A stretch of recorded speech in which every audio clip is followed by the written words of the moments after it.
دايما تلاحظ لما يكون في شاب مرتبط بواحدة أو مظبط مع واحدة أو بيحب واحدة في فترة المراهقة بالأخص، تلاقيه دايما بيكسر من ذكرها، دايما بيتكلم عنها كتير، بيقعد في أي مجلس يقول لك فلانة راحت، فلانة جات، فلانة عملت.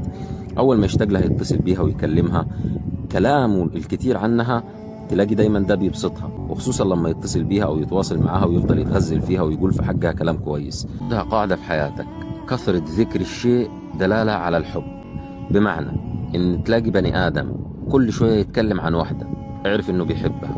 بني ادم كل كلامه عن الفلوس، اعرف انه بيحب الفلوس. بني ادم كل كلامه عن العربيات والسيارات والعقارات، اعرف انه بيحب الحاجة دي.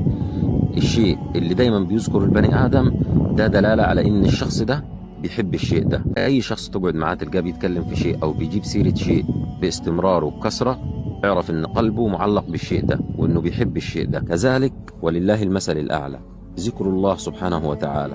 ربنا من الحاجات اللي بيحبها انك تذكر